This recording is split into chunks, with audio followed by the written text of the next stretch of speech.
There we go. Are we live? Did I make it? There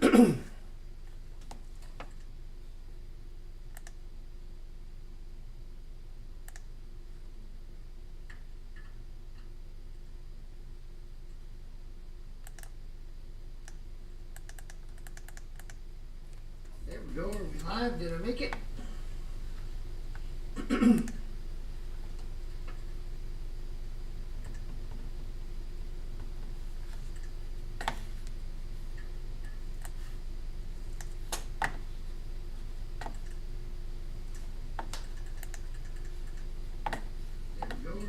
Did I make it?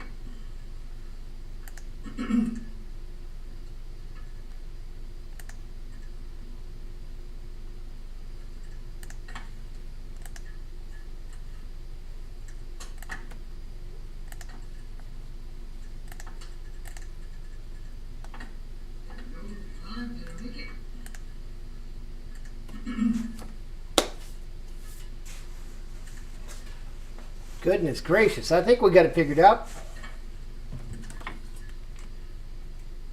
That only took a couple of minutes. New beginnings, good to see you, buddy. Sorry about that, I only had a couple of technical difficulties. As you can see, I kind of came up with the whole shebang here.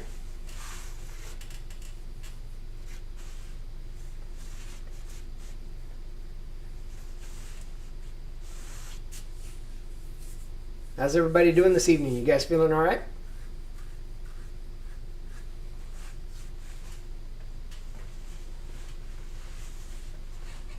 That is some lag, let me tell you. It's all right though. We're going to make it just fine. Well, for the first time scheduled on my channel, hi guys, I'm Mike and I'm making stuff. Thanks for tuning in with me this weekend. Hope you guys are getting ready for an awesome one in front of you. I do have a couple of good hand planes that we'll go through here. I hope you guys like the setup. Please give me the feedback if it's working really well or if it's not working so hot. I've got the chat up and I can see what you guys are saying, but there is a bit of a delay, so I may be delayed in what I got to say.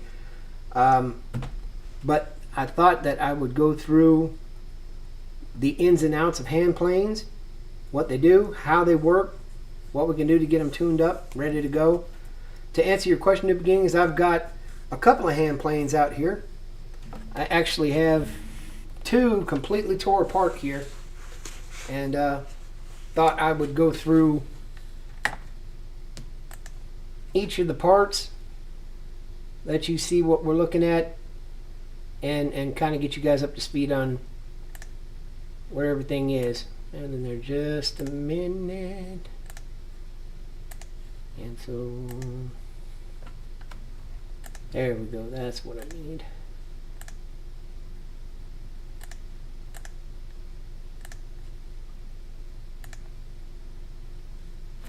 Awesome and perfect.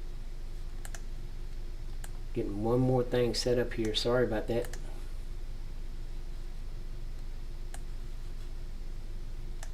Just in case I need it later. There we go. Now we're good. Alright, everybody can see everything okay? Sorry, it's my first time. Be gentle.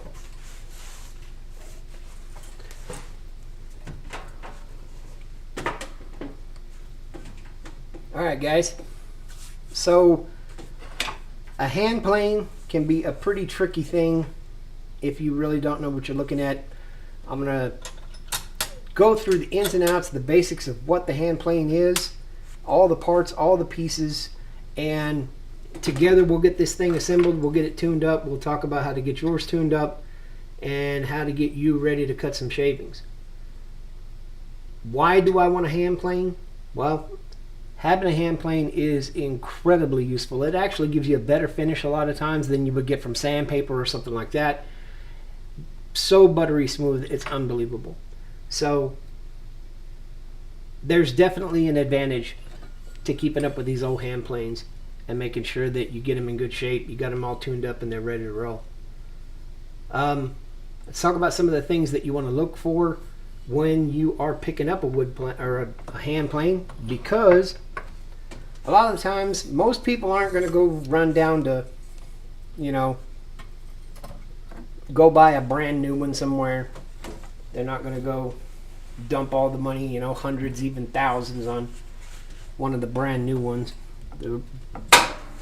All of those fancy ones that they make these days. Odds are you're probably going to get one of these like this guy right here. It's going to be one of these, you know, old number 4s that you probably get from a yard sale or something.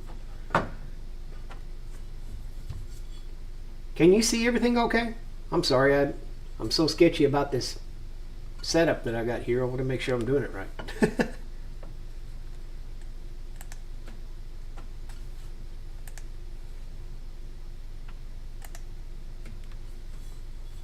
So this one is a newer model of the Stanley number 4, which is probably the most common hand plane you're going to find. These things were built in various sizes from number 1 all the way out to number 9, number 12. There's huge ones, and it all very much dictates based on the length of the hand plane, whether they call it a number 4, a number 5, a number 6. Sometimes you'll see them with a designation like a 4W, which is a wide plane, or it'll say C, which means that it has slots cut over here, and that means corrugated. All of them are basically variants of what the standard that Stanley set over almost 100 years. It's all based off of that number system that they put together. I'm going to move some of the other plane, and we'll get started on how to set up the big complicated one. Then we can come back to the easy one.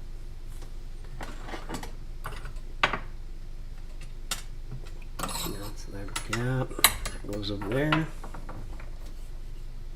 That's here, here, and there. That is the entirety of our hand plane in a hand basket. Now, the first thing you want to do when you get a hand plane, you want to make sure that it's going to be good to go and it's going to work for you the way you need it to, is you want each of these surfaces to be true and to be square to one another. So, the thing you might do, grab yourself a square that you trust and just check right down the side of it, and make sure that you've got a good 90 degrees on each side. And sometimes that's not always true. These guys have definitely been through a lot, especially if they're the older planes. They've been through decades of being on construction crews, job sites. They've been dropped, they've been banged around, they've been slung around in the truck, and sometimes they're not in great shape. So you want to make sure that you got 3 really smooth, really clear sides. The discoloration really isn't that big a deal as long as you don't have any pitting, you don't have any rust, you don't have any items that would give you anything but a buttery smooth surface. And to make sure that everything is square to each other, then you know you got a good body and you can move along from there. I am going to, somewhere in here,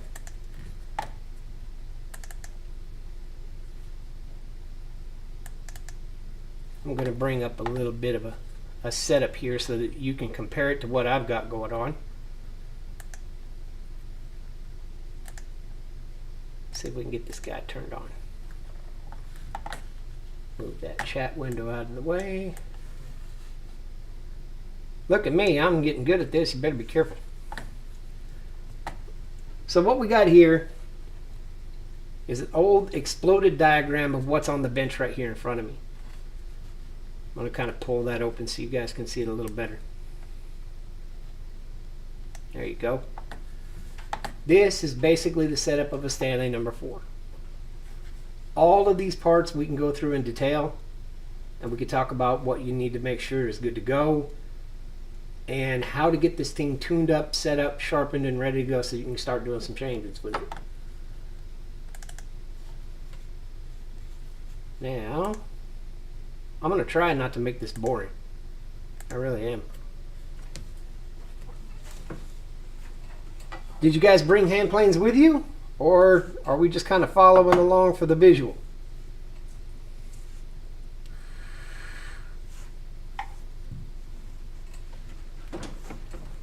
I guess I'm going to sit here and wait 20 seconds for somebody to say something. It's kind of funny. Alright, so the first thing we're going to do though is we're going to make sure that we've got our 3 sides. Now I know this one's good, but I'm going to go through it just to make sure that I know I'm starting with a good plane body and then I'm ready to roll. The first thing I'm going to need, if you can listen, this is actually a piece of really thick tempered glass on top of this wood top. It's kind of deceptive. But that gives me a nice flat plane that I'm going to be able to use for the next step. If you give me just a second, I'm going to grab what we need here. There are incredibly fancy ways to do this with very elaborate setups, and if you're into that kind of thing, you can absolutely chase it down 150%. But what I'm going to do is I'm going to go with this little Harbor Freight disc that they made for a disc sander. This one happens to be 180 grit.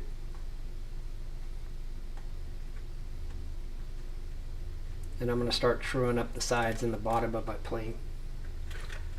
If I can get my fingernail under that doggone thing. There we go. So we're going to lay that out, make sure that we're good and flat.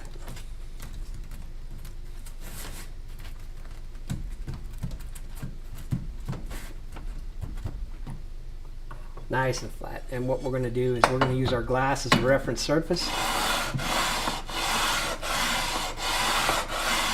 And I'm just going to start giving this guy a couple of passes. I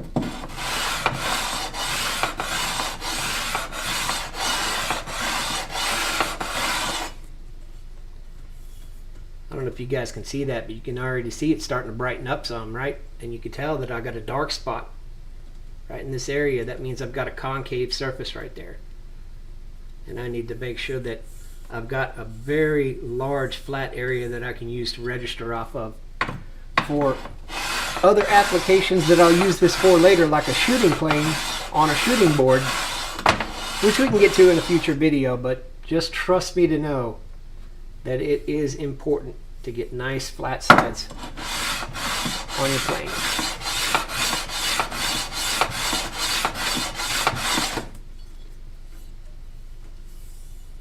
And you know, I think for the most part, I think I'm going to leave that valley right there because it's not going to bother how the plane is operating. I've got a nice flat register here. I got one on the other side. It's completely surrounded. I'll give it 1 or 2 more passes.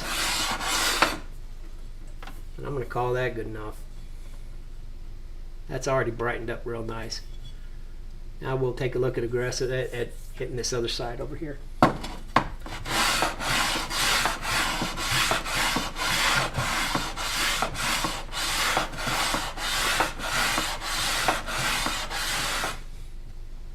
Oh yeah, that's definitely brightening up some. See, again, we've got that low spot.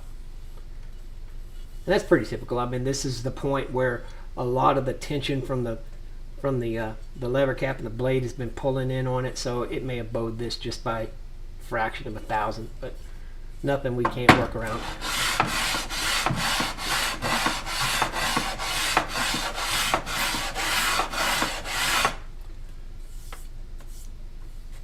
And again, none of these have to be crystal perfect. And I'm going to call that good enough. I've got a couple of low spots that I could show darkness at right there. But I think that is good enough for me. Now we'll turn our attention here. And this is the sole of the plane. Of course, like a sole of a shoe, that's what it treads on.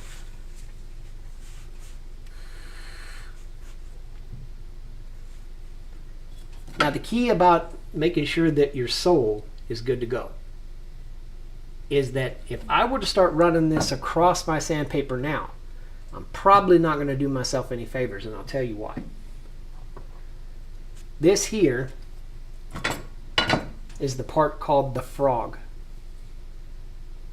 Now the frog attaches here inside the sole and gives me a flat registration point for my blade to rest on. Now, why is the frog important to making sure my sole is flat? Because you just said that's all I was worried about, was making sure I got 3 sides that are flat and square. Well, that's because, as you note me putting this frog back on, the 2 screws that I'm tightening up right here, in order to reattach the frog to the sole, they exude a tension force on the sole, albeit almost imperceivable to the naked eye. But believe me, it is there. And at the end of the day, when I'm using the plane, the frog's going to be in there. So I don't care how flat it is when it doesn't have a frog in it. I care about how flat it is when it's assembled like this. Does that make sense what I'm talking about? These 2 screws inside the frog right here are going to draw all this in some. It's going to torque everything a little bit out of whack, just enough that when I go flattening all of this, it's going to be different than if I had done it without it. So now that I've got my frog in there, I'm going to go ahead and give this a couple passes. And if you guys can hear me, I want you guys to know I picked this up just so that we could go through this and we could run through getting a plane set up brand new together. Trying to exude nice, even pressure on this the whole time. Let's take a look at where we're sitting. Whoa, now it's a bit telling. Can you guys see that? Can you see where it's taking off material out here on the sides? But it's not doing anything here in the middle, right? Now that, in and of itself, doesn't seem like a big deal. Like over here on the sides, it's really not that huge of a deal. But here, it's crucial. And I'll tell you why it is. Because as long as I'm planing on a board that is as wide as this plane or wider, it won't matter. Because my hand plane will be riding on this area and on this area. So none of this will be touching and it won't matter. But what happens if I'm planing something small? About, 1/4 inch thick, 1/2 inch thick. What if I hit it at an angle? Now all of these divots and insets here mess up my registration and I'm not able to get a good result. So, much as I find it tedious, I will be back and forth getting as much of that out as possible.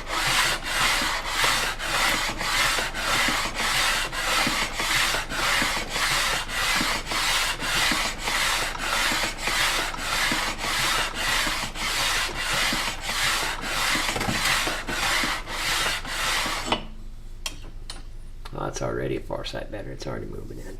We won't have to stick around. I won't do this all in front of you on the live because I'm not going to bore you all to death. But do you guys get what I'm talking about? How we need to make sure that everything gets on a nice flat plane, and we want to make sure that we've got our frog attached when we do so. Otherwise, we're just going to throw it all out of whack, and we have no idea if we actually put ourselves together a good plane. Now, with that being said, we figured out that our body is good to go. We figured out that we've got 3 square edges, 1 on each arm, 1 on the sole. And we're going to pretend like I've gone ahead and ground this down so that we've got a nice flat surface over here, and all of this is running on a single flat plane. Let's move on to the next parts we're going to be messing with here. And then we'll get into the important stuff, how to adjust it, how to tune it up, how to fix it, how to sharpen it, all of that good stuff. So now we've got our body and our frog is put together. Now, as part of the frog, we have 2 adjusters here. I'm going to try to bring you guys in. Give me just a second. see if I got I got a zoom function. Look at that. All right, guys. So we've got a knob here. This is our linear adjustment, our depth adjustment. And we have another one here. This is our lateral adjustment. And both of those are in place because when your blade is in there, okay, the large wheel, the linear adjustment, will move this in and out. And what that will look like on the bottom of the plane, exaggerated wise, is that will look like your blade. Well, there we go. Focus and getting camera. There we go. Your blade will adjust its depth like this based on how you move that linear adjustment. Now the lateral adjustment, the arm on the back, will adjust this measurement, how much it cockeyes from one side to the other. And that would be important because you may be getting a deeper cut on one side than you are from the other. Or it may be skewed the other direction like so. And you're only cutting a little bit on this end and much more on the other end. That's going to give you that adjustment to be able to square that up, make it true, do what you need to do. So that's these two parts here, your linear adjustment, your lateral adjustment. When we get this, we want to make sure that all of this runs clear. It will turn easily. I guess I ought to zoom back out. Probably be a whole lot easier for y'all to see me if I stop trying to fight with the camera. And what you want to do is make sure that this can move up and down. And the way it works, if you're interested, is if you take a look at these guys right here, you'll notice that as I move that wheel, it turns these two little nips right here, and it moves those forward and back.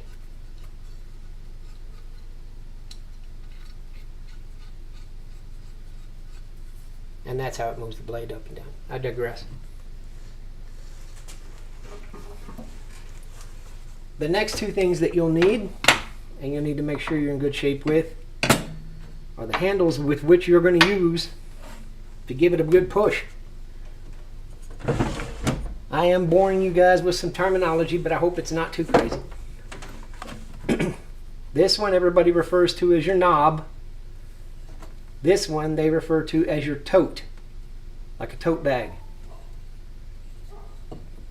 Both of these will be attached with specialty screws of custom lengths, usually flathead screws.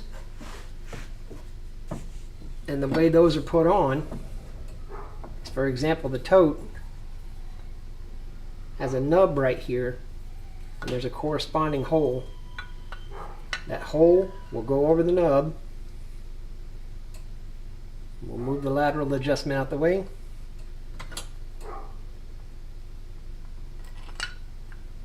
We'll drop that in so that we can screw this screw directly into the body.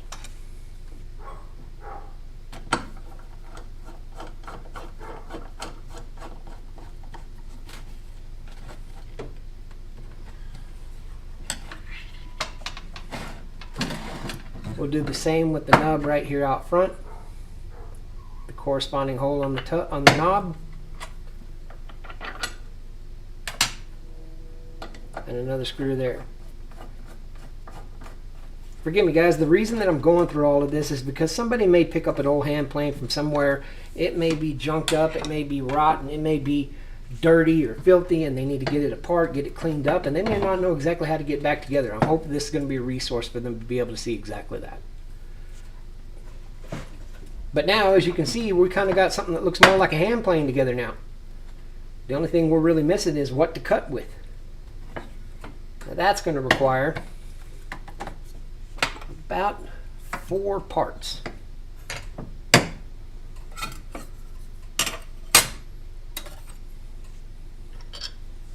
And it's going to be these guys right here. 2, 3, and 4. All right. get yourself a drink ready. Grab yourself a left-handed copy if you need to, because we're going to get into some of the ins and outs of fine-tuning this to make sure that it is working exactly as intended. The lever cap, while it is important, we'll set that to the side for now because this won't be critical of the operation just yet. Okay? So we're going to set that one side, and we're going to focus our attention here and here. We're also going to take our lever cap screw and we're going to return it back where it goes.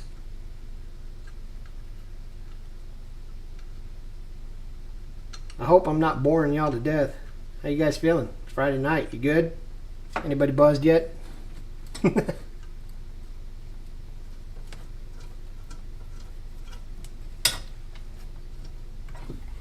returned my lever cap screw there. So let's talk about our blade and our chip breaker at this point. The blade, if you get a decent one, has a bit of a shape just like this. It may be a little bit shorter because somebody already ground it, sharpened it a ton of times, basically wore it out. But it'll still work. Hey Dippy, good to see you. But the first thing we're going to do is we're going to clean this up, make sure that we're all set and ready to get this sharpened and get put back into service. The first thing I'm going to do is I'm going to attack some of this rust here. And I've got my handy little sandpaper on glass here. That's exactly what I'm going to use.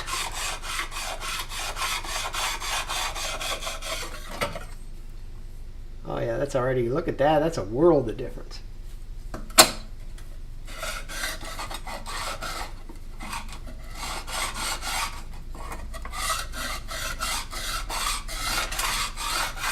While I'm sitting here scratching back and forth across a piece of sandpaper, I hope you guys are having a good evening. I hope everything went well this week. And of course I got to do the gratuitous stuff. If you have just ran into me and you've never visited me, I would certainly won't be mad if you decide you want to hit that like button or the subscribe. I try to put out a video every week. Try to give out some information that's a little bit useful. And I hope you stick around to enjoy it. That's starting to get a little bit better, but we still got a little more flattening to do.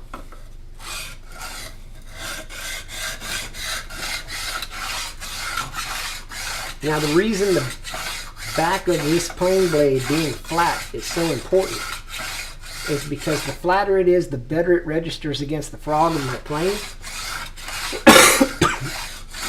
Which means the better it cuts and the less chatter and the less problems I have getting it to make a consistent cut. So the flatter I can get this thing, the better. Boy, that's looking a lot better. We got a low spot like crazy up here on the very top, but I think that unfortunately this plane was the property of somebody else who was improperly taught. Before this, plane bodies were made of wood. And to adjust them, you'd grab a little old hammer and you'd just dink and you'd knock on the end of it to jar it forward, jar it back.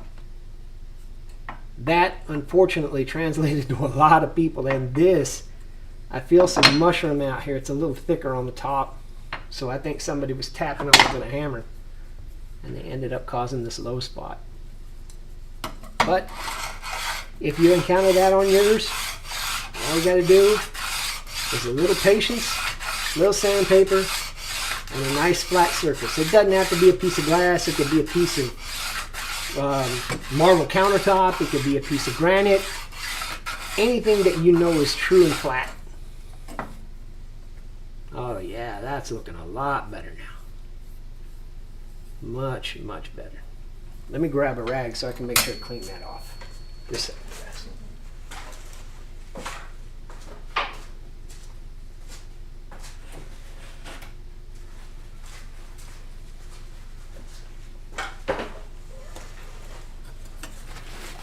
Alright, let's give this a clean up and see where we're sitting. Whoo-wee. I know you cannot see that on camera, but that looks a far sight better than it did. That's for sure. And that gets us a whole lot closer to one of the next things we'll need to do with this blade is we want to make sure that this edge up here is as sharp and as true and flat as we can possibly get it. Matter of fact, if we can get that looking like a mirror, we're doing good. But we'll get to that in a minute. Looks like we've gotten a whole lot closer to it. That's good news.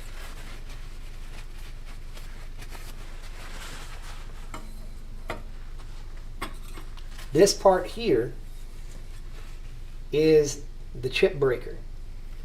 Now the chip breaker, its entire job is that as this blade is shoving through the metal or through the wood, it's going to cut up shavings. And if they keep going straight, well, they're going to get jammed up in the works up here and they're just going to clog the plane up. So this is here to give it another plane to bend on so that they curl, and that's where you get those curly plane shavings that you guys, that's what lets all of the debris fall out as you continue to work.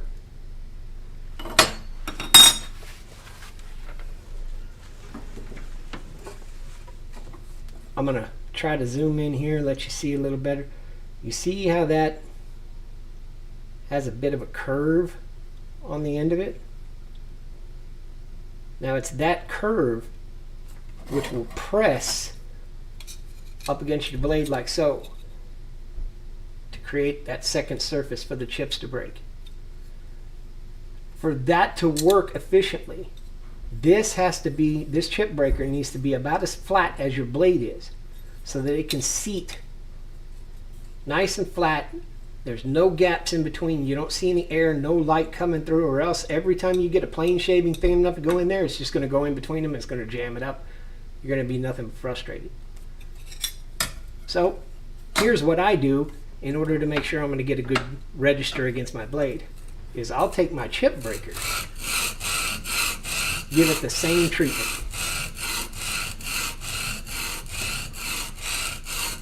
I want to make sure that that guy is as flat as it possibly can be right around that little edge right there. That is so tough to see on camera. You guys see that? You see how I got that shiny right there? That's a nice plain flat area. I don't need this sharp, but I do need this true so that it will clip right against that other blade. Now ideally, if you've done all of this right, when you put these guys back together again,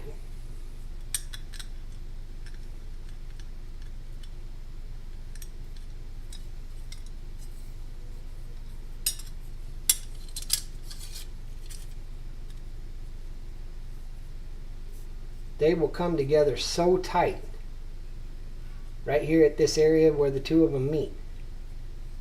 It will be so tight that you can't even see daylight coming in between the two of them. You torque that fella down.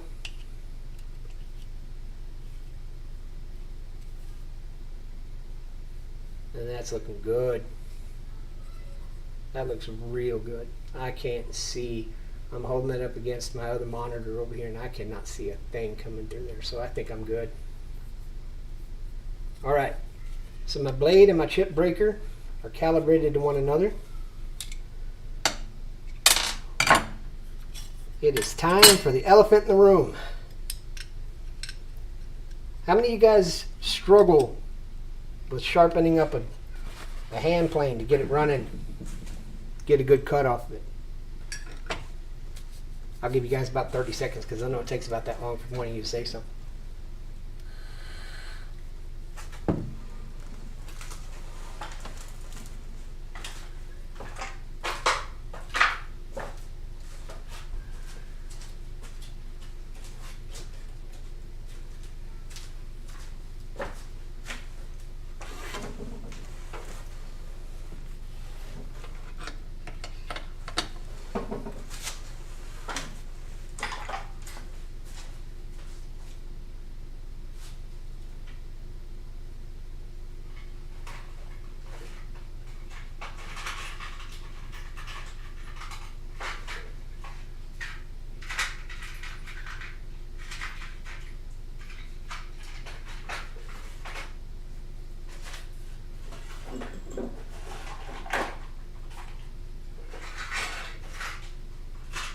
Suppose I'm over here rustling up things I should already have rustled up before I got started, huh? Unprepared son of a... I'm kidding.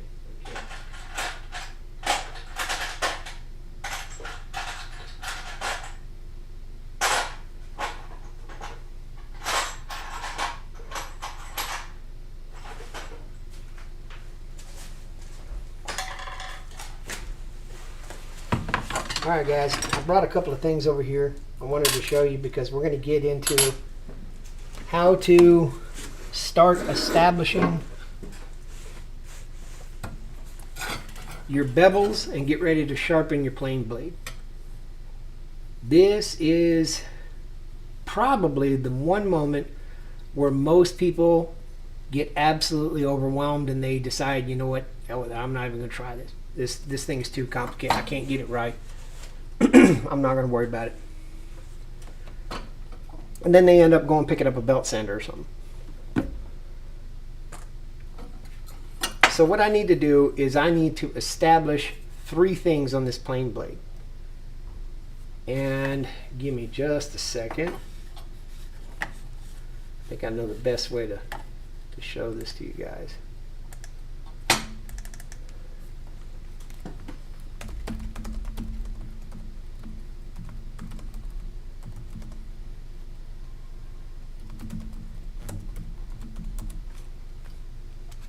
Let's see if I can get you a good internet image here.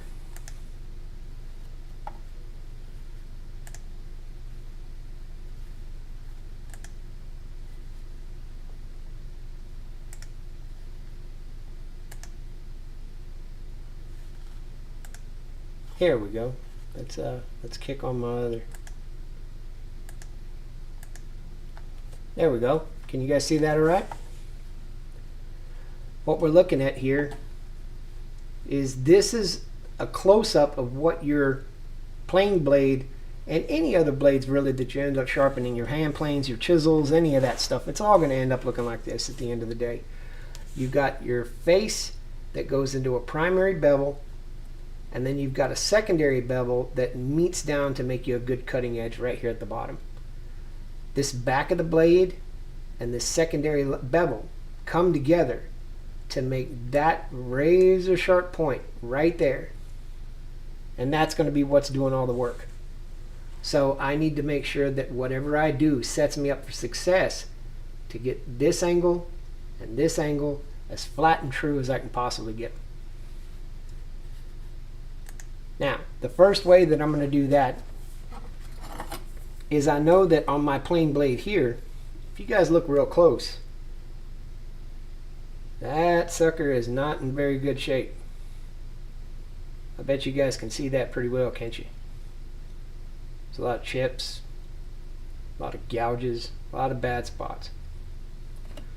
So I need to establish the primary bevel that we showed you on the picture there. We need to get this primary bevel in shape first, and then we can worry about putting the secondary one on.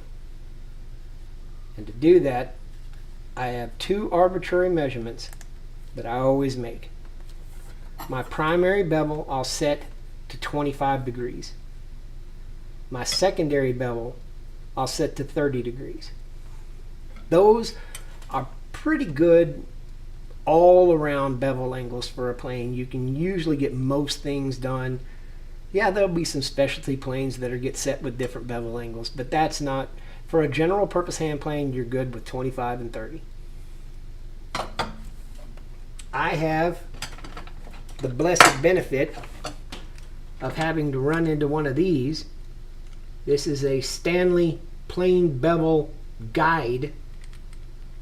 And there's several companies out there that make something similar. I think there's a bunch of them that end up making one that's really nice. This one I've had for years. I love it. Like many things I have, it's tried and true. It's done what it's had to do over the years. And if you end up seeing one of these, you might enjoy it. And you look, there's actually a flip top that comes out here. And I doubt you're going to see it. But there's these 2 barbs right here and right here. And those are actually 25 and 30 degrees. how that works is just like this, without dropping your blade. I'm going to slide my plane blade in there, and let's say I want to get ready to set my 25-degree angle. I'm going to push right up to that 25-degree line. Make sure I'm square, and I'm going to lock it in.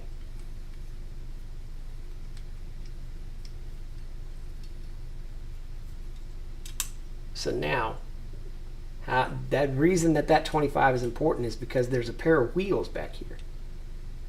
And that's going to let me set, well, I'll show you on this camera. That's going to let me set it just like a little vacuum cleaner right there, and I'm going to be able to consistently keep that 25-degree angle as I'm running across my flat surface like this. And that's going to give me the chance to establish my primary bevel. I'm going to try to burn through this real fast because I don't want to bore you all to death.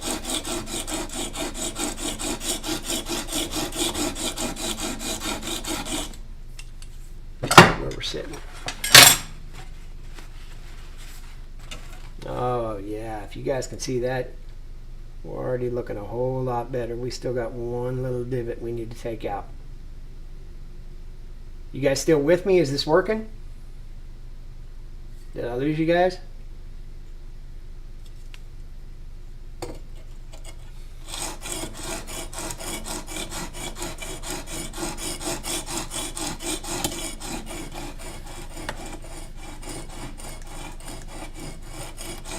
It says I got 6 or 7 people watching, but I'm not sure.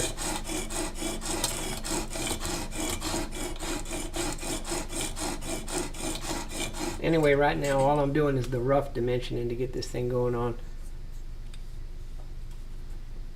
And as you can see, man, that guy is coming up nice. Thank you, Renee. Appreciate you. Ooh, look at the shine coming off that guy right there. That thing is starting to get a really good primary bevel on it. So I'm going to do that a little bit more just to make sure that I'm consistent all the way across.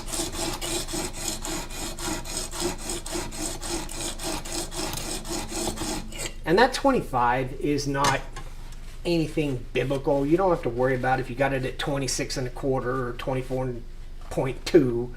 That's not even that important. What's important is that you get a nice consistent bevel that runs across here that you'll be able to use to start guiding your chips. Now, some of you guys, I don't have one of these bevel gauges. What do I do? Okay, that's fine. We'll take care of it. It is as simple as having a fastening device and a couple of items that you can use as wheels. As a matter of fact, I've got a set of bearings. I've got a drawer of bearings that I hold on to. I'm just going to use a couple of roller skate bearings. I'm going to use a bolt and a few locking nuts, and I'm going to be able to accomplish the same thing. Watch what I do, guys. So I'm going to run a bolt right down here.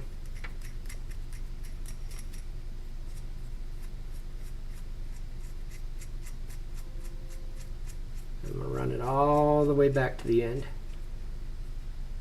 I'm going to put a bearing right there.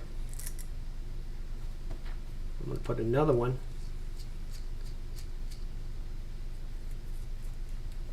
And run it all the way down there against it. This will save you from having to try to go dump some money on a plane sharpening bevel gauge when you can go grab a couple of things out of the hardware drawer and build it yourself. Now here, hey Kevin, what's going on, buddy? Showing them how to make a homemade plane bevel gauge. So now I'm going to take another nut. I'm going to lock up against that. I give myself another wheel and another locking nut. Now, what I've done there is I've basically created the exact same thing that my fancy high dollar bevel gauge. Well, it's going to do the same thing for me, because all I did was give this a way to hold on to the plane blade and methods to ride on some rolling wheels.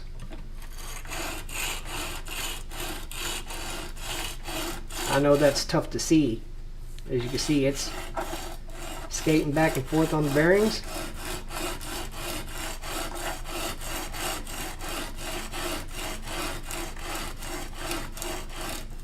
He's already got the expensive one. Yeah, Kevin, a lot of people do. It's okay. But I'm here for the people of the earth, the salt of the earth kind of guys that really don't got money to drop on stuff like that. All right, let's see how we come out with. Take a look at our bevel, see what we did.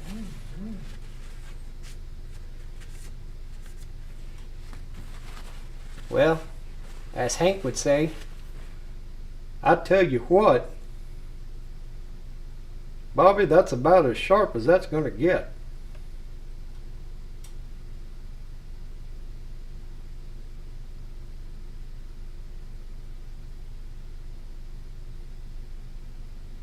Yes, sir, that thing will cut taxes during a recession. That's pretty nice. But I'm going to go back to my bevel guide. Continue out, get this thing down to a 25.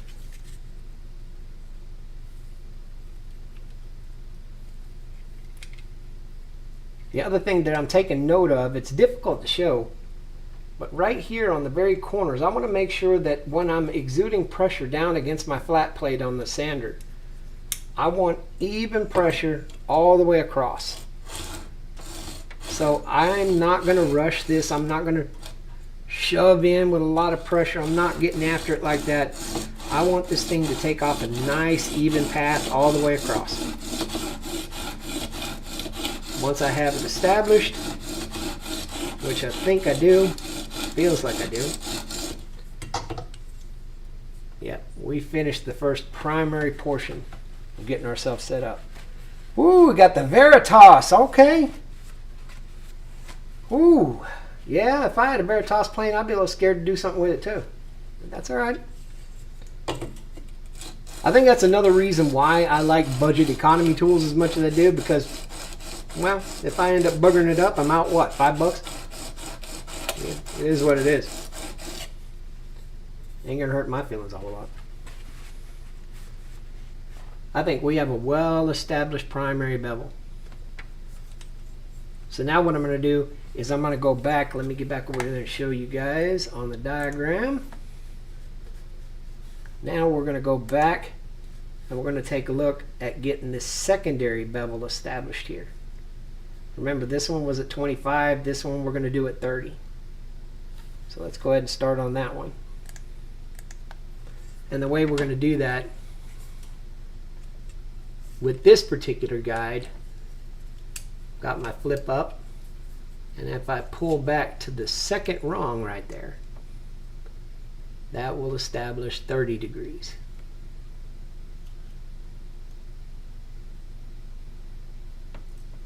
We'll lock that in. We'll start putting together our secondary bevel here, which you know you're doing well if you start your secondary bevel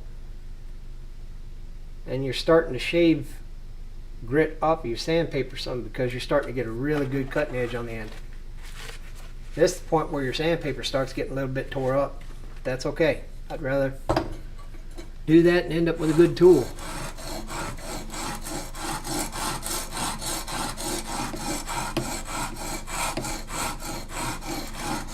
And notice I'm not going to do a whole lot. It really doesn't take much to establish that secondary bevel. If you remember on the diagram, that secondary bevel is a whole lot smaller than the first one. And I think we are in wonderful shape. I don't know how well you guys can see it, but there's 2 points of shimmer on there. There's my primary bevel. There's the shine from my secondary bevel. I think we are good. So the last thing we need to do is establish the final facet of our cutting edge, and that's the back of the blade. That is a part that so many people sharpening hand planes seem to neglect. They tackle those front two bevels and they really get after it, and man, it's going to be good, and it's clearing them. You could see yourself in them, and this actually literally makes up the other half of your knife edge. So if you're not addressing the back of your plane blade, you're wasting all your time with these two guys up here. Matter of fact, see, I just honed those in pretty nice, and they're not even getting they're not even sharp yet. They will not establish their edge until I get this guy done. And to do that, I'm starting to pick up quite a bit of dust off of this, so I'm going to address it with just a little oil. Just a couple of drops is good. Work that in so the slurry will pick up some of the iron filings. And let me continue. This one, dead flat. That's all I'm worried about.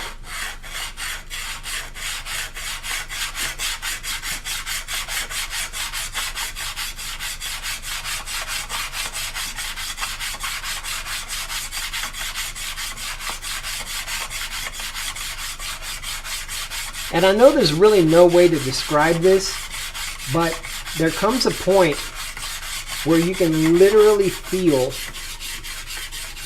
that the end of your sharp bevel has come into being, and you don't have a whole lot of grit when you move back and forth. It's almost like you're skating. And I'm starting to feel a little bit of that, so let's see what it'll look like back here.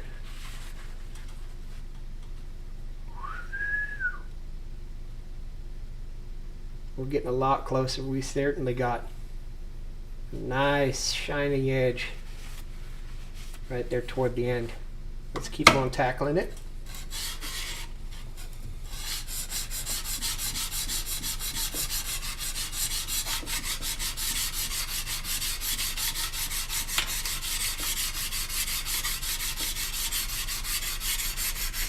And don't worry, for those of you who chase the microns on the sharpening, the sandpaper isn't all of it. We got a couple of more steps coming up after this. I don't know if you can see. I wish I had better light shining on this, but man, that thing is starting to glow. It's really, there we go. Look at that. That thing is really starting to come in. Now, once you get to this point, you will start dealing with something called the burl. And when the burr starts happening is as those 2 points are coming together like this, okay? And I start evacuating material from this side. Well, then this side has no choice than to start curling because it wants to stay attached, and you end up with a slight curl. That would be the burr. And if you, when you start getting really close to getting super sharp, you'll start feeling that burr. Oh yeah, that's definitely in there. Now I'm going to get rid of that burr with one little pull. Just enough to break those fibers loose. Those last pieces of iron filings. I don't even know if you can you hear how sharp that thing is? That thing is getting there. Anybody got any questions about how to take care of this?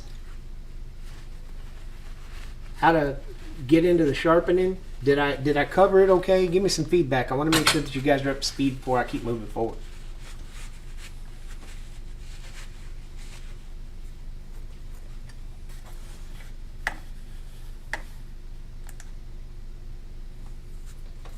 Well, I'm already an hour into this. Sorry guys, I'll try to pick up speed. I don't want to leave you here all night watching somebody mess with a hand plane.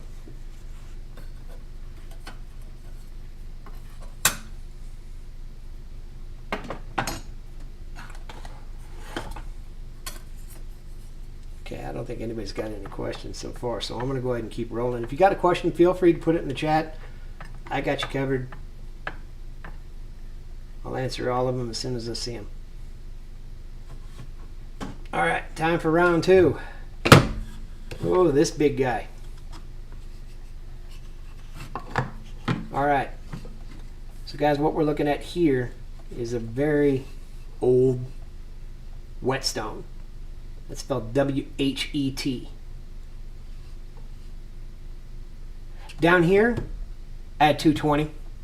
That was just me establishing my primary bevels. I just put down 220 and with the adhesive back off of my sander.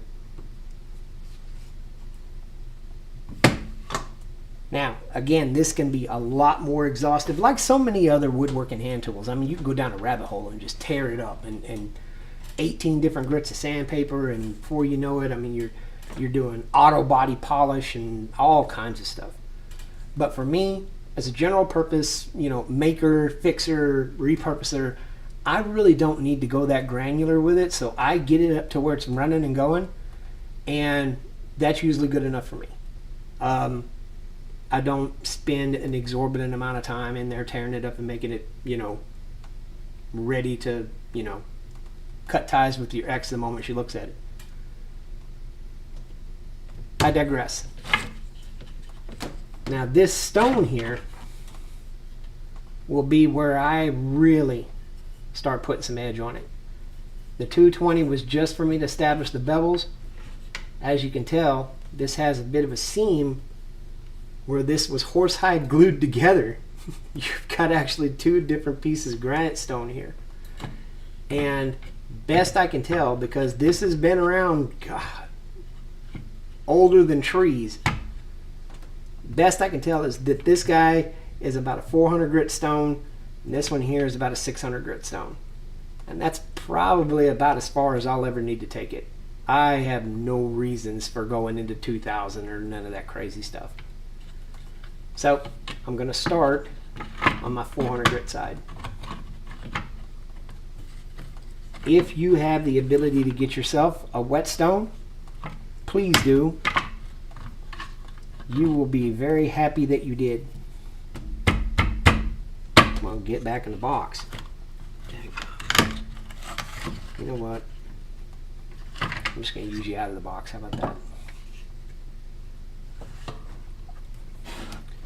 Now this is very much a lot of the same process. I'm not going to attack my primary bevel again. I'm just going to work my secondary in the back of the blade and continue to bring those chisel points tighter and tighter together so that the smaller they get, the cleaner the cut it'll make.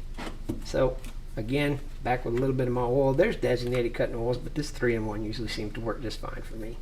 I don't have any reason for, again, getting super granular with picking up specialty oils or any of that. This is more than enough for what I do.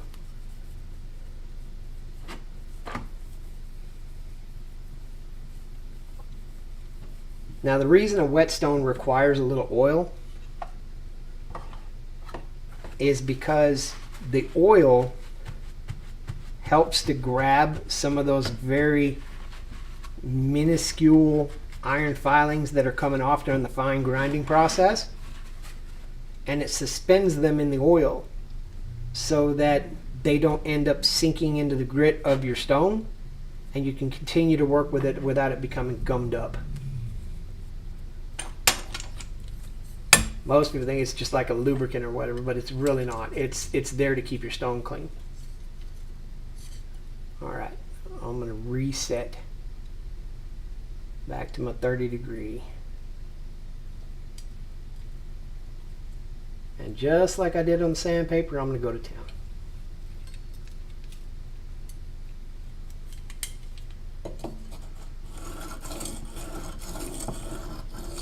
You'll notice I make a little bit of a back and forth, side to side on my stone.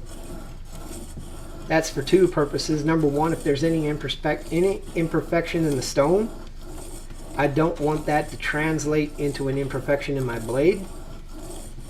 Also, it helps me to make sure that my stone wears evenly, so that I don't end up with a stone that has a sort of a dip in the middle of it because I just ran over the center of it all the time. And by that same token, I'm going to turn around. I'm going to use the other side of the stone for the same purpose. Ooh, and I'm already skating. I can feel it. I think our secondary bevel is looking really good already. It's acting like it. And like so many things, guys, this just takes practice. I mean, you do it enough times, and eventually it's, well, I didn't even have to look at it. I could already feel that it was doing well. And sure enough, man, I wish I could get you guys some lighting that would do this thing justice. That end right there is ready to get you. Man, that thing is sharp. We're getting there closer.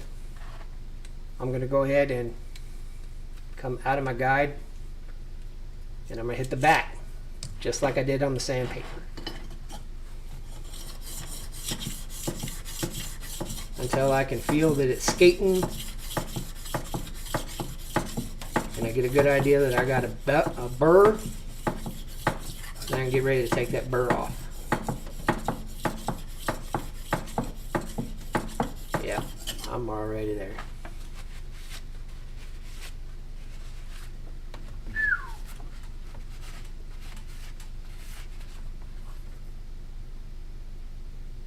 Careful now, we're starting to look like we know what we're doing. That thing is getting there for sure. Now as I check, yep, I can feel my burr. So I'm just going to very lightly give it a pull. I can feel the burr went the other direction. Very lightly give it a pull. One more time.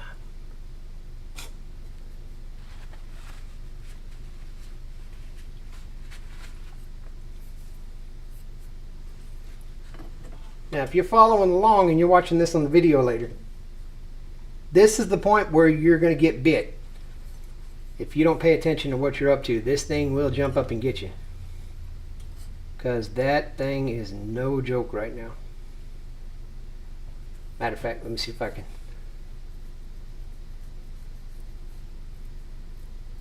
Oh yeah. That thing is,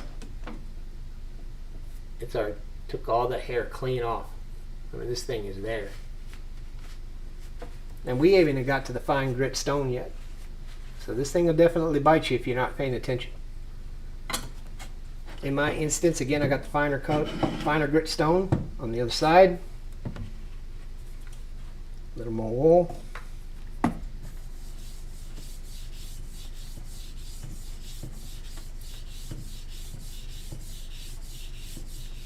This one, I'm going to try to do freehand.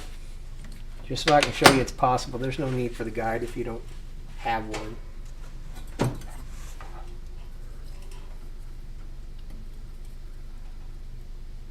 And what I'm feeling for is very slightly, I'm moving it up and down, and I can feel when that secondary level bevel registers against the stone. And if I lock right there, and I keep that as consistent as possible, I don't even need a guide. I'm not saying that you'll be able to do this right away, but it's definitely something within the realm of possibility after you guys have had enough practice.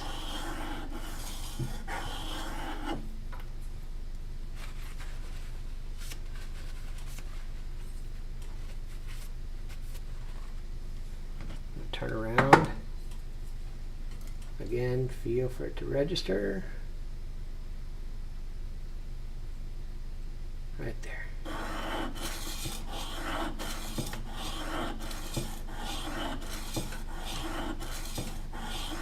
And at this point, I'm getting so locked up and consistent that if you're watching me in the bottom corner, I'm not actually moving my arms much at all. I'm moving my whole body back and forth so that I keep my arms locked and I maintain that bevel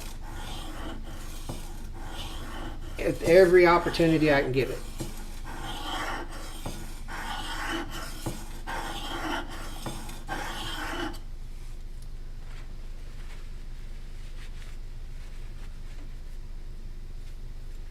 Man, oh man. All right. So now I have established my plane blade is good to go. Some people will take a strop, much like you do with a straight razor. Take off even more burr, get it polished down even farther. Honestly, I don't even know if I got any piece of leather left out here that I hadn't cut up.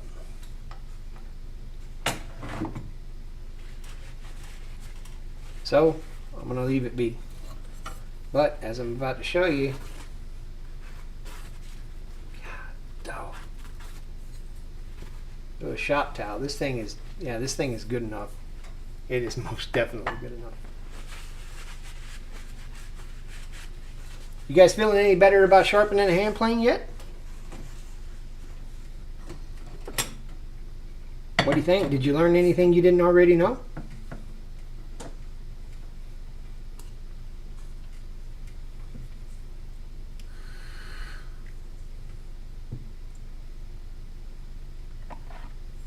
Y'all didn't see me do that.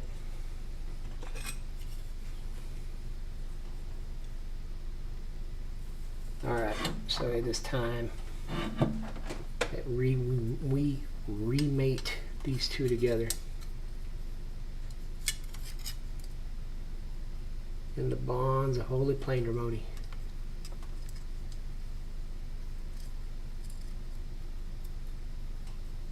Now when I set this, I'm setting it so that my chip breaker just kisses the edge of my primary bevel. It's exactly what I want. Because we want it to pick up the chips right where the bevel leaves off. So we don't want a gap either direction. That looks really good. I'm going to lock that boy down.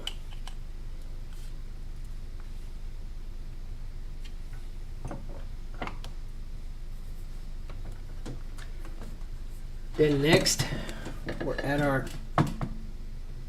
we've got our sole and our frog are still all in good shape. We've got all of our adjusters in. We're going to drop our blade in, and remember that barb for the lateral adjuster, or linear adjuster I was talking about right here? Well, move the blade.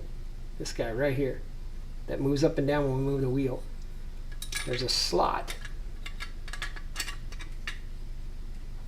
There's a slot where that thing just falls right into.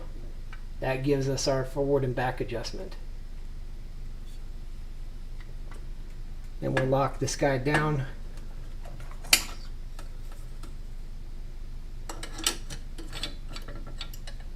With our lever cap, which on these older planes will take a little bit of adjusting, because I put that in by hand, but I did in no way accurately do so. What I'm looking for is to keep increasing where this screw goes until I have a pretty significant amount of force that I have to put on that lever cap in order to close it. Just a little bit harder. Oh, I'm going to tell on myself here. Just a little bit harder than you got to flick the flint on a Bic lighter. It's probably a good starting area. Perfect. So now our plane is reassembled. I think we got a little bit of a problem. You see how far that plane blade is sticking out of there? I bet you can't see half of nothing, can you? Let's try it this way. As you can see, I got quite a bit of blade sticking out there. So we're going to start by moving our lateral adjuster We're going to back it up because we didn't actually do any settings to this prior to us getting it all assembled. So what I'm doing is I'm advancing that screw until this blade all but disappears into the body of the plane. I want it up all the way up in the sole. Okay? Oof. I guess I tightened that guy a little too tight. There we go. Alright, what's got? Oh, I see what happened.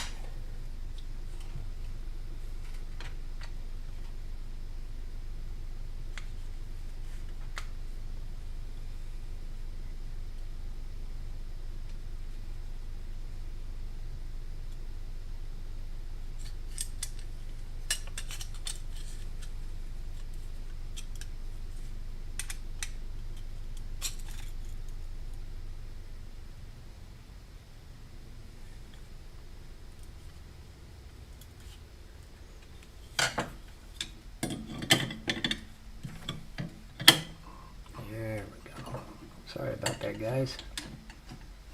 That nut just wasn't adjusted the way it was supposed to be. Yep, there we go. Alright.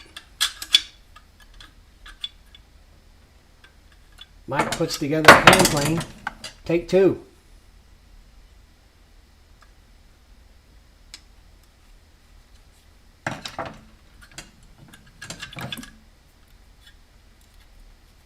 Nope, a little bit more.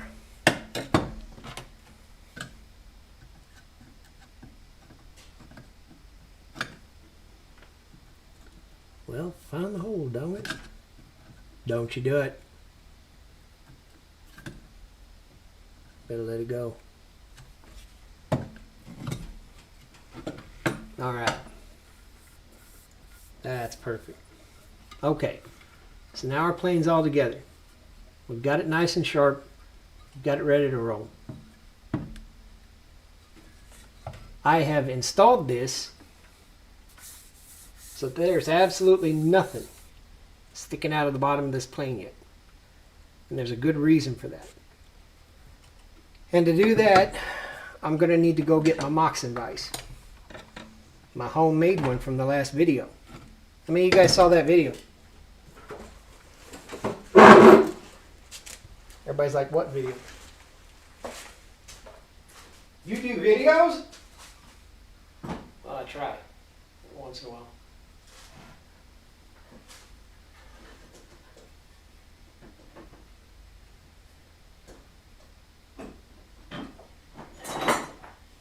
Find me a nice boogered up piece of wood here that I can use for an example for you guys.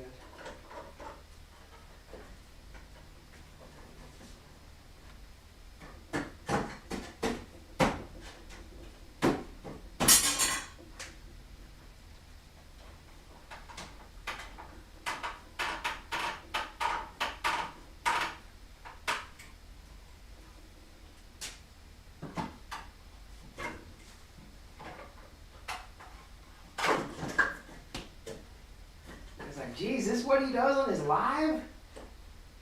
This is what I tuned in for? This is what I went to Miss Saturday morning cartoons for? Don't worry, I'll have you in bed time enough to catch them, don't worry. You'll be alright.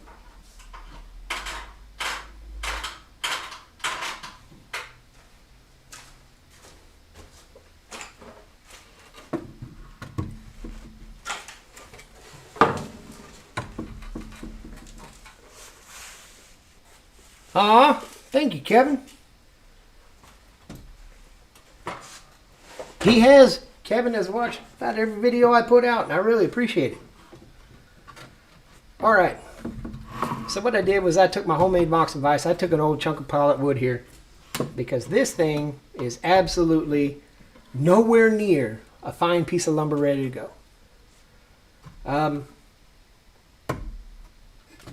As you can see, I run across top of this, it ain't doing nothing because my blade isn't even coming out yet. So what I'm going to do is I'm going to advance it just a hair until I start getting a shaving. Little touch and a test. Little touch and a test.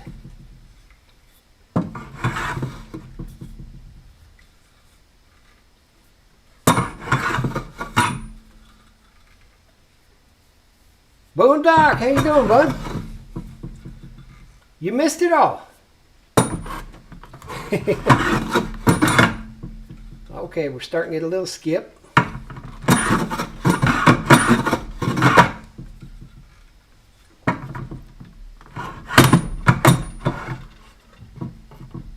Ooh, goodness. Now, here's what I want you guys to notice. I'm holding this vise with one hand and running the plane with another. So when you got your blade set the way it's supposed to be, it doesn't take big, you know, power shots to take off what you need to take off. As you can see here, this old dingy pallet wood with light one-hand plane strokes with our new freshly done blade is turning out just fine.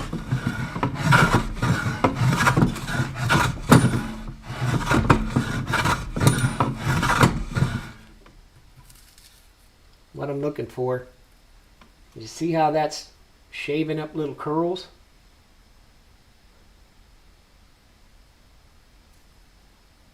That's what we're looking for. We're looking for this guy to just skate across the top. Very much like you would use your razor. You don't want a big, huge amount of your blade sticking out of your razor. That's just going to gouge your face off. Or your legs, ladies. Sorry. Or your face, depending on who you are, ladies. No offense. But you don't want a big piece of blade sticking up out of your razor. Same thing with your plane. You just want the smallest amount, maybe half the thickness of a sheet of paper, to stick out of your plane so that it goes through and does its job.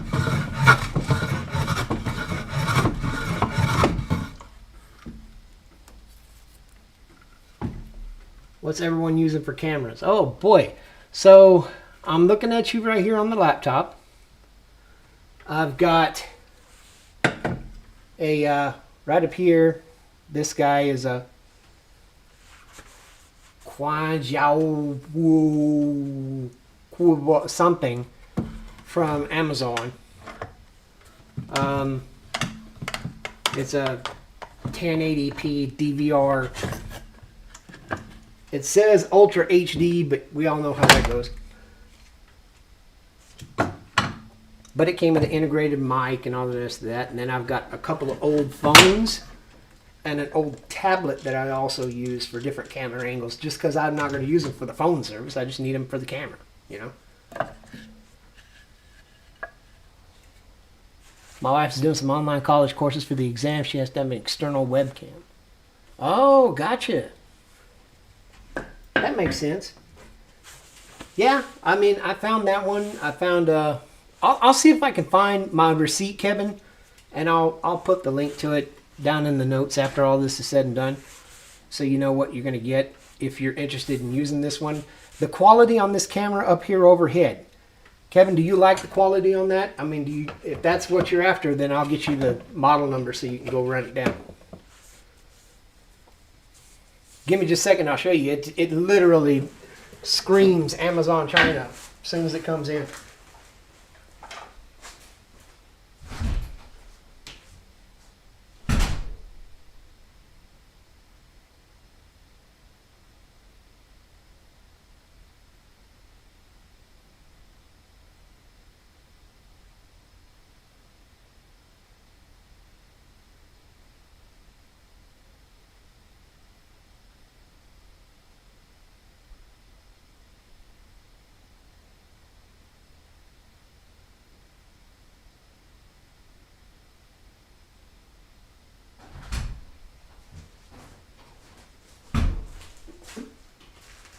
Yeah, here you go, bud. This is literally the box it came in. And if that thing doesn't scream Chinese Amazon, I don't know what you want me to tell you. It claims, yeah, it claims to be 4K ultra high def 100, no, there's no way. 128 megapixel, which I doubt it. Because that thing is nowhere near. Well, then again, I'm on stream, so it might be.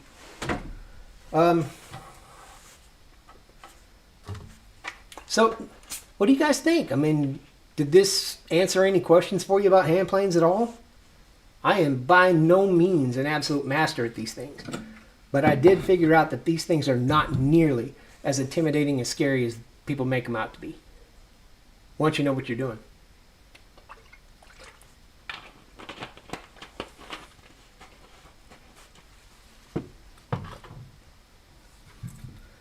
If you guys want, I've got another hand plane to mess with. Oh man, sacrilege. Somebody is going to go back and look at this video and go, he set it on the sole. He's destroyed the entire old thing. As long as you're not dragging it across the concrete, I think you'll be fine. What grit was I using? This started at 220. The two stones are about 400 and 600.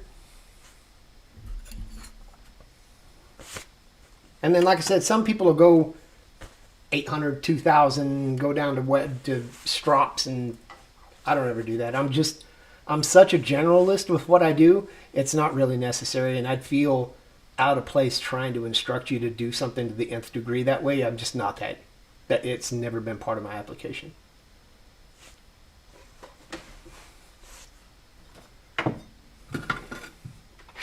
Let's talk about the next one here. Look at this cute little guy. Some of you guys might have seen one of these. Maybe you got one. I got another one that kind of looks a little different. That one will probably be the one you're familiar with.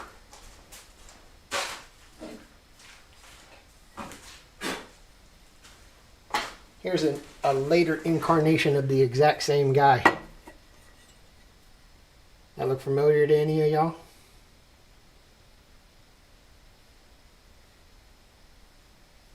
$5,000. I can definitely appreciate somebody honing it down to $5,000.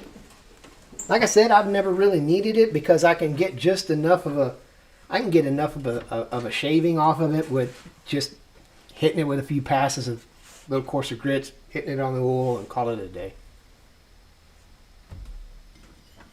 So this guy,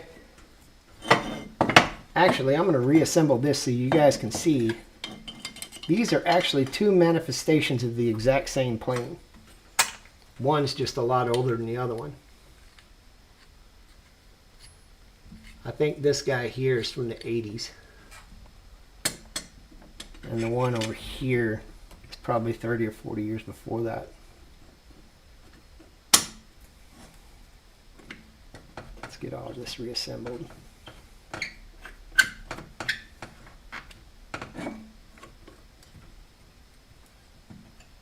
There we go.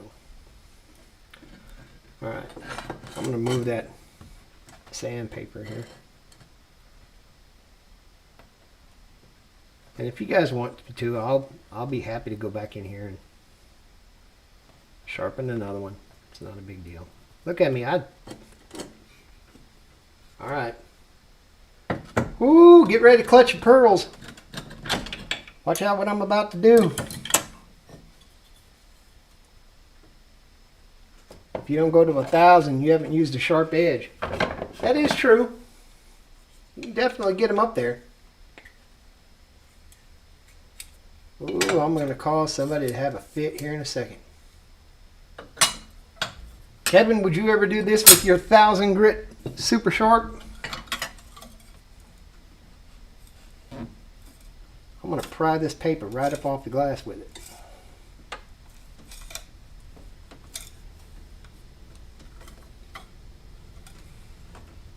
10,000. Good night. I don't even think I got a place to keep that many different grits of sandpaper.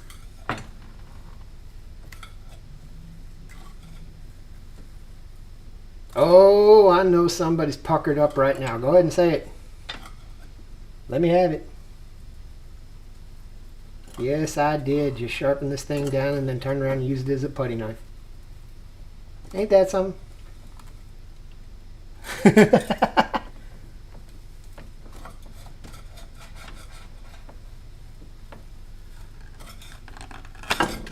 There we go. Get out of the way.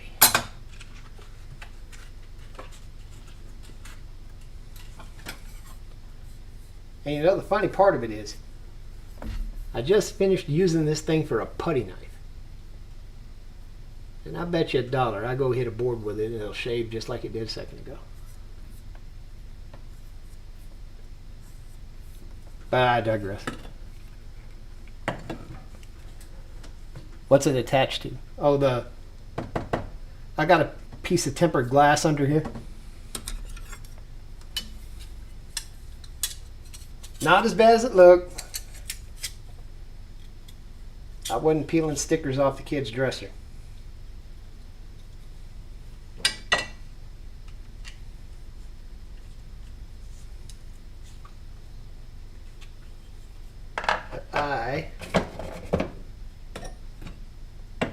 I'm going to put the old number 4 to bed so that we can focus on these other two little guys.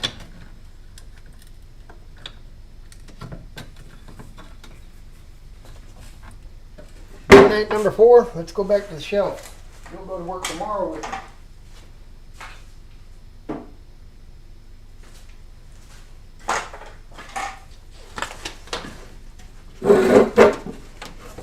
Alright, so the next variation that we got is the block plane.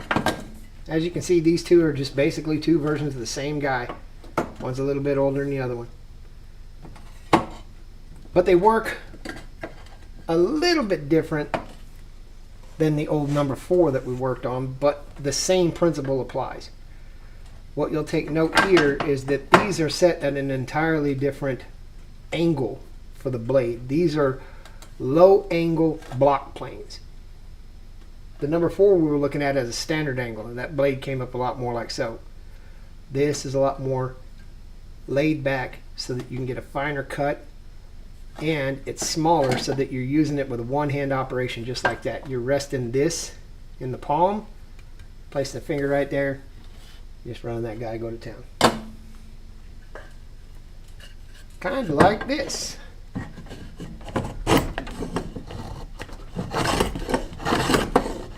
Could I have that guy any more deeply set? Whew, that thing was cutting aggressive.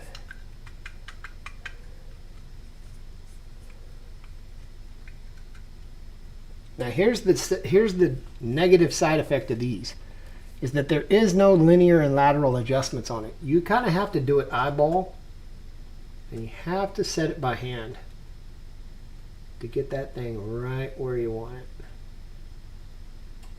Then lock down the rear screw here. Here, I'll show you in the overhead. There we go.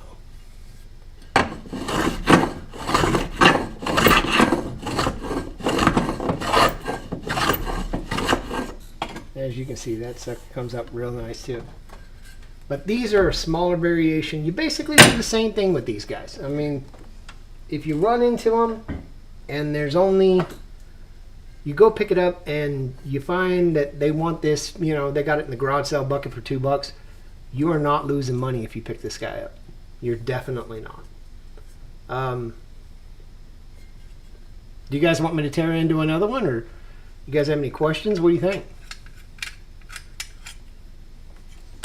I love my little hand planes. These things are sick. And I don't use them, I'm not Rob Cosman or something, you know, I'm not tearing them up every day. But I do find the times when these guys are the best tool for the job.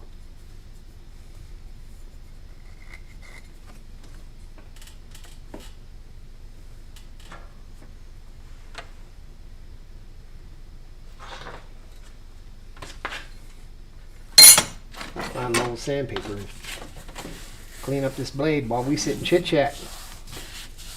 How was y'all's week?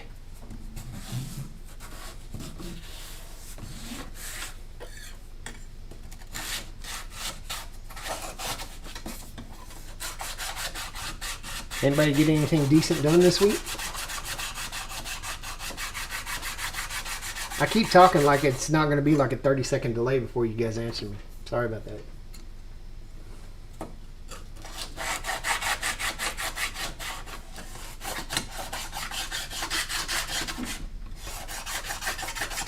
If you hadn't figured it out, I'm streaming this live from a calculator.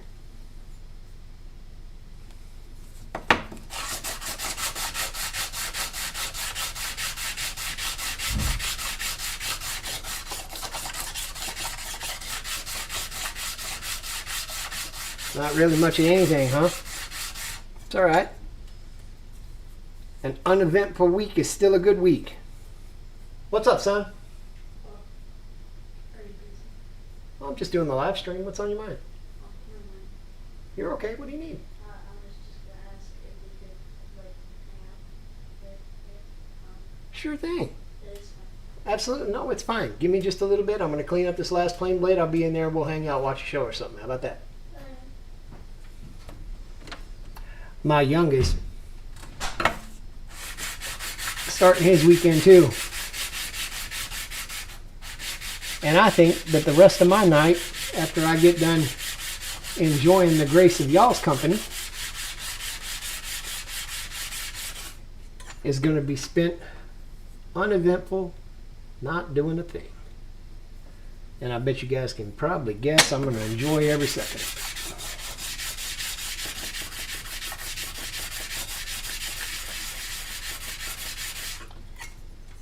That's looking a lot better. Let's see if we can clean up this back end some. Again, the reason that I'm doing it with the sandpaper on the glass is that ensures I've got just about as true flat surface as I can get. And that means the result that I'm going to get off the sandpaper is going to be as flat as I can possibly pull.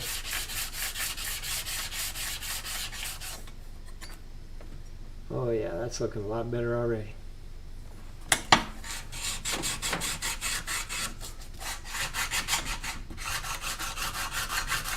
What do you guys have planned for this weekend? Kevin, are you the only one still here? Where's everybody at? Probably all watching Bearded Viking over there talking. I think he has a live stream going on right now too, doesn't he? But that's just my luck.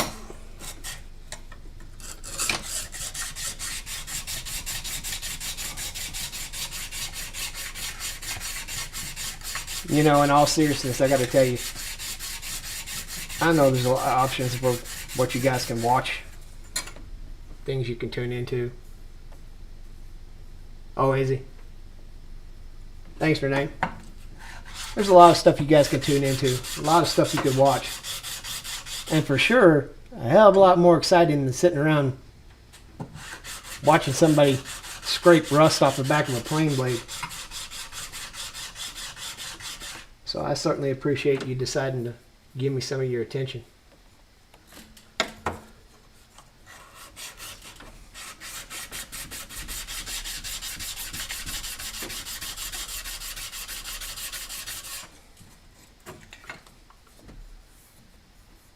Look at that. That's a lot better. Now for setting a block plane, it's a little bit different. Well, I could clean up these three sides, but I'm going to digress because I want to go prioritize the time with the boy. But I want you guys to see setting these block planes is a whole lot easier. All I do is set it flat on any registerable surface. I set this in and I just let it fall until it gets all the way down to the bottom. Then I'll set my lever cap in, tighten that guy up, and just as I start to feel it getting snug, I'll give it just a little bit of a wiggle toward the back, and then I'll finish tightening it down. Now that means I've got absolutely nothing coming out this side of the blade. I'll tighten that down just enough. Right? And on this one, I am guilty.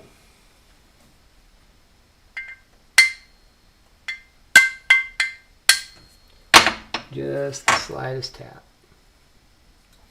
One more.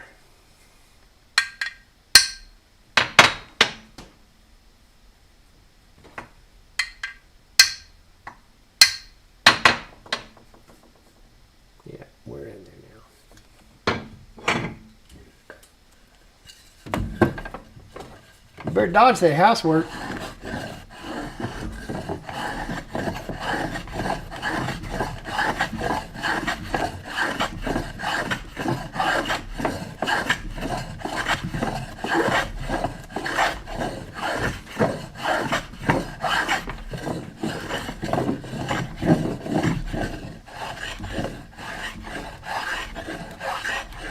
Listen, as somebody that's been married almost 20 years, if you're not careful with that housework, if they find out you can do it, they're going to start expecting it.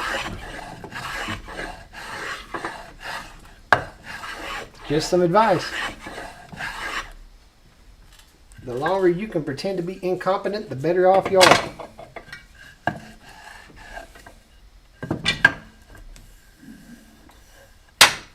Those are looking real nice. Guys, what do you think? Before I wrap it up to go in there and talk with my son, I wanted to find out, do you guys have any feedback, questions, comments? What the hell could I have done any better? Your feedback lets me know what I need to do. So if you don't give it to me, I'm stuck.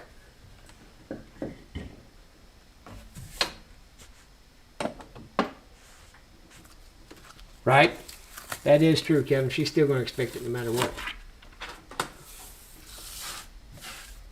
But what are we going to do without them, right? Except spend the rest of our lives riding motorcycles and eating steaks and leaving the seat up. I digress.